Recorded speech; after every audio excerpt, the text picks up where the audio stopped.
नमस्कार साथियों, आज के इस वीडियो में बात करेंगे बच्चे काम पर जा रहे हैं पाठ के प्रश्न अभ्यास और परिचय के बारे में। आइए सबसे पहले पाठ परिचय जानते हैं।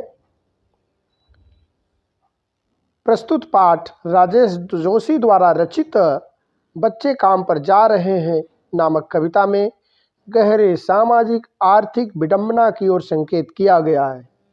इसमें बाल मजदूरी की मजबूरी पर चिंता प्रकट की गई है। कवि को इस बात का गहरा दुख है कि हमारे देश में कुछ बच्चे खेल, शिक्षा और जीवन की उमंग से वंचित हैं। उन्हें काम करना पड़ रहा है। इस तरह से इस चिंता को लेकर के राजेश जोशी जी ने यह पाठ लिखा है। आइए प्रश्नों पर चलते हैं। प्रश्न 1, कविता की पहली 2 पंक्तियों को पढ़ने तथा विचार करने से आपके मन मस्तिष्क में जो चित्र उभरता है उसे लिखकर व्यक्त कीजिए। साथियों, कविता की पहली 2 पंक्तियां इस प्रकार हैं। कोहरे से ढकी सड़क पर बच्चे काम पर जा रहे हैं सुबह सुबह। इन्हें पढ़कर मेरे मन मस्तिष्क में चिंता और करुणा का भाव उमड़ता है।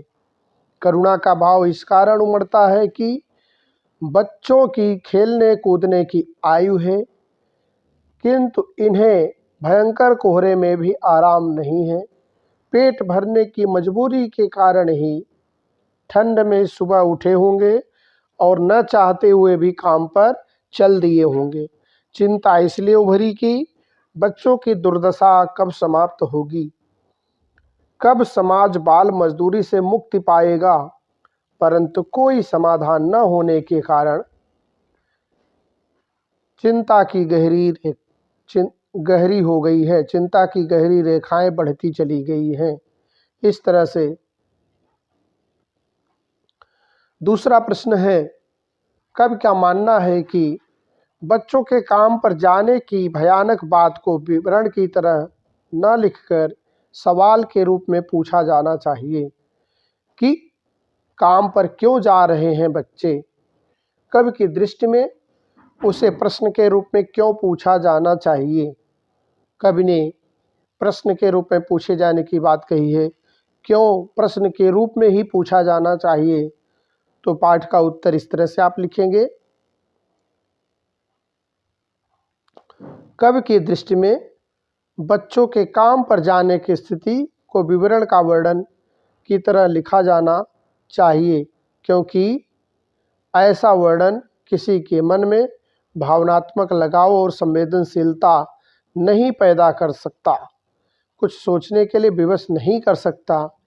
इसे प्रश्न के रूप में लिखा जाना चाहिए। इसे किसके रूप में लिखा जाना चाहिए? इसे प्रश्न के रूप में लिखा जाना चाहिए। एक जवाब मिलने की आशा उत्पन्न होती है। इसके लिए समस्या से जुड़ाव, जिज्ञासा, व्यथा उत्पन्न होती है, जिसे अनदेखा नहीं किया जा सकता, जिसे अनदेखा बिल्कुल भी नहीं किया जा सकता। इसलिए इसे प्रश्न के रूप में लिखा जाना चाहिए। तो साथियों, इस प्रश्न को सही से लिखेंगे। इसी तरह से अगला प्रश्न है, सुविधा और मनोरंजन के उपकरणों से बच्चे वंचित क्यों हैं। समाज की व्यवस्था और गरीबी के कारण बच्चे सुविधा और मनोरंजन के उपकरणों से वंचित हैं। तो इसमें देख रहे हैं, पहले प्रश्न को ही ले लिया जाता है। भारत में करोड़ों लोग पेट भर रोटी नहीं जुटा पाते, इसलिए उनके बच्चों को भी बचपन से कामकाज करना पड़ता है। यह उनकी जन्मजात व्यवस्था होती है। एक भिखारी, मजदूर या गरीब व्यक्ति का बच्चा गेंद, खिलौने, रंगीन किताबें कहाँ से लाए। समाज की व्यवस्था भी बाल श्रमिकों को रोकने में सक्षम नहीं है। यद्यपि सरकार ने इस विषय में कानून बना दिए हैं, किंतु वह बच्चों को निश्चिंत रूप से ये सुविधाएं दिला पाने में समर्थ नहीं है। न ही सरकार या समाज के पास इतने साधन हैं, न गरीबी मिटाने के उपाय हैं, और न इच्छा शक्ति। इसलिए बच्चे वंचित हैं। सबसे महत्वपूर्ण होता है मजबूत इच्छा शक्ति का। जब तक मजबूत इच्छा शक्ति नहीं होगी, सरकार किसी भी बुराई का अंत नहीं कर सकती। इसी तरह से अगले प्रश्न पर चलते हैं।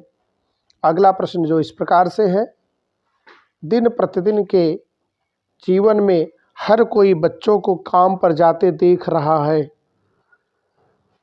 फिर भी किसी को कुछ अटपटा नहीं लगता। इस उदासीनता के क्या कारण हो सकते हैं? तो यहाँ पर लिखेंगे, जीवन में बच्चों को काम पर जाते हुए देखकर भी लोग उदासीन बने रहते हैं।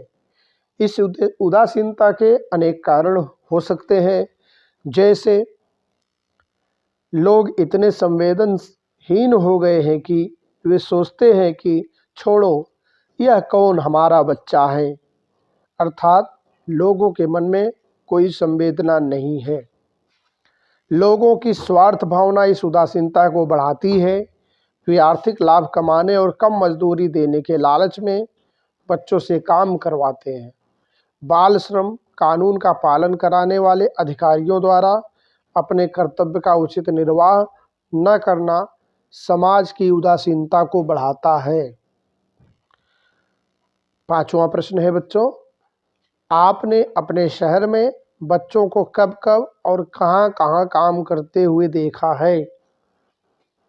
तो लिखेंगे, मैं अपने शहर में बच्चों को अनेक स्थलों पर काम करते देखा है। क्या लिखेंगे? चाय की दुकान पर, होटलों पर, विभिन्न दुकानों पर, घरों में, निजी कार्यालयों में मैंने उन्हें सुबह से देर रात तक हर मौसम में काम करते देखा है। इस तरह से अगला प्रश्न है, बच्चों को काम पर जाना धरती के एक बड़े हादसे के समान क्यों लगता है? बच्चों का काम पर जाना एक बड़े हादसे के समान इसलिए क्योंकि खेलने कूदने और पढ़ने लिखने की उम्र में काम करने से बाल श्रमिकों का भविष्य नष्ट हो जाता है। इससे एक और जहां शारीरिक विकास अवरुद्ध होता है, वहीं उनका मानसिक विकास भी यथोचित ढंग से नहीं हो पाता। ऐसे बच्चे जीवन भर के लिए अकुशल श्रमिक बनकर रह जाते हैं। इससे उनके द्वारा समाज और देश के विकास में उनके द्वारा जो योगदान दिया जाना था वह नहीं मिलता, जिससे प्रगति की दर मंद पड़ जाती है। रचना और व्यक्ति का प्रश्न बच्चों, काम पर जाते किसी बच्चे के स्थान पर अपने आप को रख कर देखिए। आपको जो महसूस होता है उसे लिखिए। आज मुझे स्कूल जाना था, मैंने होमवर्क भी पूरा कर लिया था, परंतु क्या करूं, पिताजी बीमार हैं, माँ उनकी देखभाल में व्यस्त है। ना पिताजी काम पर जा पा रहे हैं और ना माँ। माँ ने मुझे भी अपनी जगह बर्तन के सफाई काम पर भेज दिया। मैं यहाँ काम नहीं करना चाहती और उस मोटी आंटी के घर में तो बिल्कुल नहीं करना चाहती, जिसने दरवाजे पर कुत्ता बांध रखा है। मेरे घुसते ही कुत्ता भौंकने लगता है। डरते डरते अंदर जाती हो तो मालकिन ऐसे पेश आती है जैसे मैं लड़की नहीं बल्कि उनकी खरीदी हुई गुलाम हूँ। सच कहूँ, मुझे ग्लानि होती है, अगर मजदूरी न होती तो मैं काम धंधे की ओर मुड़कर भी न देखती। तो मजबूरी के कारण ही कोई भी बच्चा काम पर जाता है। आपके विचार से बच्चों को काम पर क्यों नहीं भेजा जाना चाहिए? उन्हें क्या करने के मौके मिलने चाहिए? मेरे विचार से बच्चों को काम पर इसलिए नहीं भेजा जाना चाहिए क्योंकि बच्चों का बचपन नष्ट होता है। वे जीवन भर के लिए मजदूर बनकर रह जाते हैं। बच्चों का काम पर जाना समाज के माथे पर कलंक है। इस कलंक से बचने के लिए बच्चों से बाल मजदूरी नहीं करवानी चाहिए। इस तरह से आप इस पाठ के प्रश्नों को कर पाएंगे और अपने मन से प्रश्नों के उत्तर लिखें, अपने शब्दों में लिखें। आज के लिए इतना ही। धन्यवाद। जय हिंद, जय भारत।